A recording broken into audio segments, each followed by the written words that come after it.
नमस्कार, मी श्रीकांत उमरीकर. आपण पाहतात ॲनलायझर. लाईक करा, शेअर करा, सबस्क्राईब करा. एक जी नकारात्मकता आम्ही सांगतो आहोत की राम मंदिरच्या, आम्ही तर कालच व्हिडिओ केला, चोरीच्या प्रकरणातलं आकांडव तांडव असो आणि प्रत्यक्ष सोन्याच्या वस्तू समोर केल्याच्या नंतर यांच्या तोंडात बसलेली चपराक असो. यापूर्वी समृद्धी महामार्ग कसा पाण्याखाली गेला अशा घाणेरड्या बातम्या काही वर्तमानपत्रांनी लावल्या होत्या की जेव्हा की मेहकरच्या जवळचा त्याला अप्रोच होणाऱ्या रस्त्यावरती पाणी आलेलं होतं, प्रत्यक्ष समृद्धीवर आलेलं नव्हतं. आताचा मी तुम्हाला व्हिडिओ तुमच्या समोर ठेवतोय तो मिसिंग लिंकच्या प्रकरणात. प्रत्यक्षामध्ये घडलं असं की प्रचंड प्रमाणात पाऊस झालेला आहे, जिकडं तिकडं पाणी साचलेलं आहे. जी काही दरड कोसळली ती मिसिंग लिंकच्या बोगद्याच्या समोर पडलेली. प्रत्यक्ष बोगद्यातल्या कामाच्या बाबतीमध्ये कुठंच काहीही झालेलं नाही. म्हणजे बोगद्यामधलं कुठं समजा पूल कटला तरी पडलेला आहे, किंवा जो काही एखादा बोगद्यातला काही स्लॅब पडलेला कोसळलेला आहे, किंवा तिथं प्रत्यक्ष काही घुसमट झाली किंवा हवा बंद होऊन कुणी गुदमरून गेलं, असं कुठंच काही झालेलं नाही. तसं झालं असतं तर ते मिसिंग लिंकच्या प्रत्यक्ष कन्स्ट्रक्शन बांधकामातला दोष मानता आला असता. ही जी दरड कोसळलेली आहे ती बोगद्याच्या तोंडाशी कोसळलेली आहे. ती खरं तर कुठे जरी कोसळली असती तरी रस्ता बंद झाला असता, अडचण आली असती, ही गोष्ट खरी आहे. म्हणजे त्याच्यामध्ये बांधकामाचं काही नाहीये. ज्या निसर्गानं पाऊस अतिप्रमाणामध्ये पडलेला आहे त्याचा दोष आहे. त्याच्यानंतर काही ठिकाणी फार मोठ्या प्रमाणात पाणी आलेलं आहे. आता आजूबाजूला डोंगर आहे, तो सह्याद्री आहे, ते पाणी आले तिथं आलं, त्याच्यानंतर ते वाहून पण गेलेलं आहे. पण घाणेरडा प्रचार कसा करायचा बघा. किंवा आणि तिसरी एक तुम्हाला मी बातमी सांगतो. 22 तारखेला मृग नक्षत्र संपूर्ण आर्द्रा नक्षत्र लागलं, तोपर्यंत पाऊस आलेला नव्हता आणि पाऊस लांबला. मागच्या वेळेस या काळात किती पाऊस पडला होता, एकूण किती टक्केवारी घसरलेली, केवळ इतक्या नकारात्मक बातम्या लावलेल्या होत्या. मी तुम्हाला हे आजच्याही वर्तमानपत्रातलं मी तुम्हाला सांगतो की इतक्या कमी 31% पेरण्या कशा झालेल्या आहेत की जेव्हा की पाऊस उशिरा आलेला आहे. मृगाचा पाऊस पडल्याच्या नंतर वापसा येतो आणि मग खरीपाच्या पेरण्या होतात.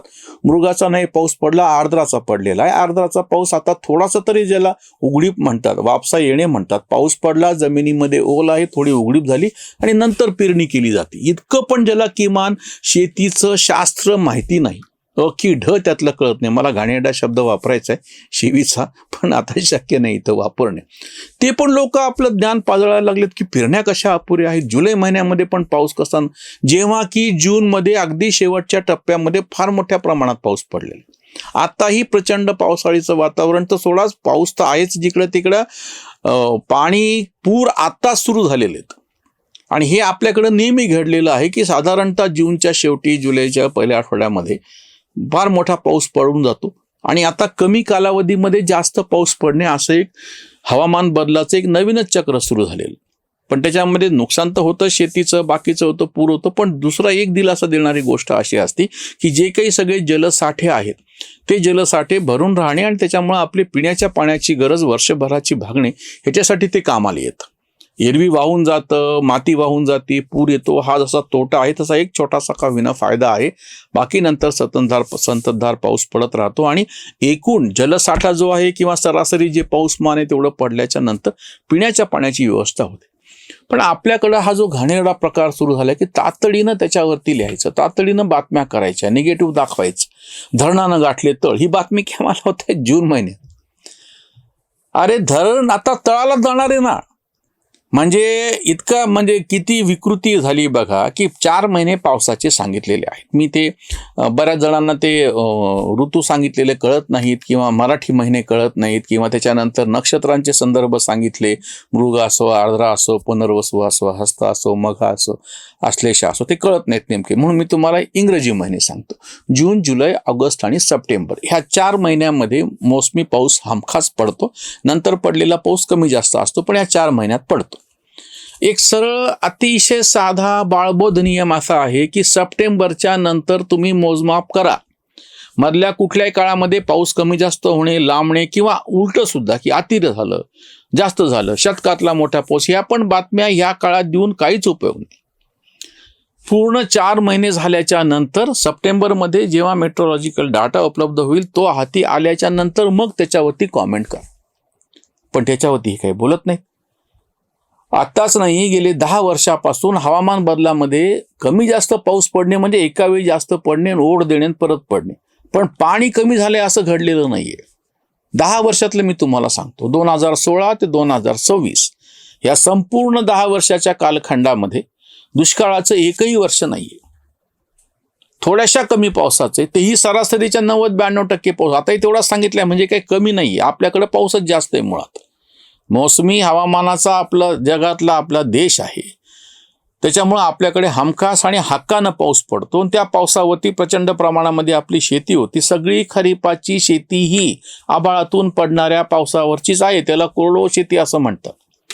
दुसरी जी बागायती आहे, नंतरचा जो रब्बीचा हंगाम असतो, तो नंतरची गोष्ट आहे. पण हे आमच्याकडं समजूनच घ्यायचं नाही. लगेच आरडाओरडा करायच्या, लगेच त्यात ह्याचे फोटो टाकायचे. म्हणजे हे इतके विकृत झालेले आहेत. तुम्हाला मी सांगतो, माध्यमवाले जे लोक अगदी आत्ता म्हणजे एकच दिवसापूर्वीची गोष्ट आहे, एका तथाकथित आमच्या ह्या निगेटिव्ह लिब्रांडो मित्राने लगेच ह्या परिसरात पाऊस कसा नाही, दैना कशी आहे, आणि त्याची पोस्ट पडायचा उशीर की जो दणदण पाऊस सुरू झालेला आहे त्याला स्वतःला तरी ती त्याची पोस्टच त्या पडणाऱ्या पावसामध्ये वाहून गेली असं म्हणायची पाळी. इतके निगेटिव्ह होऊन बसलेले आहेत ते. पूर्ण 4 महिने जून, जुलै, ऑगस्ट आणि सप्टेंबर ह्याच्यानंतर पावसाच्या संदर्भामध्ये काहीतरी कॉमेंट करा. दुसरा एक मुद्दा आता ह्या निमित्ताने येतोय की जसं मुरुग पडला नाही आणि आर्द्रा पडलं, म्हणजे तुम्हाला जर पेरणी केली तर ते बी मातीमध्ये टिकून राहायचं असेल तर तुम्हाला जास्त काळ टिकणारे नवीन आधुनिक पद्धतीचे बियाणं शोधून काढावे लागतील. तसंच उलट पाऊस जास्त झाला, मातीच्या आतमधलं बी कुजून जाऊ शकतं, तेही टिकणारे. म्हणजे तुम्हाला आता जेनेटिकली मॉडिफाईड बियाणं वापरण्याच्या शिवाय ह्या सगळ्या हवामान बदलामध्ये पर्याय नाही. पण त्याला आम्ही इकडे विरोध करतो. म्हणजे ह्यांचं मी म्हणलं ना, विकृती कशी टोकाला गेलेली. इकडे छापतात दुष्काळाच्या बातम्या, दुसरीकडे छापतात पाऊस आहे, म्हणजे समृद्धी महामार्गावरती मिसिंग लिंकच्या तिथे पाऊस पडला की कसे झालं, पाणी आहे, हे काय रस्ता आहे का नदी आहे, हे फोटो हेच छापतात. पण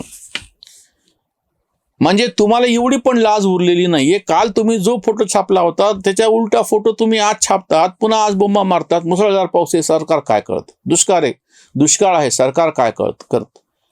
अरे तुम्ही काय करताय ते सांगा ना पहिले. तुम्ही कुठलीही वस्तुस्थिती समजून न घेता, किमान आकडेवारीचा अभ्यास न करता, उचलली जीभ लावली टाळायला, तसं घेतला शब्द की टाकला छापून, किंवा घेतला बूम की लावलं लगेच बाईट, सगळे सुरू झाला कॅमेरा. काय लावलं ही गोष्ट?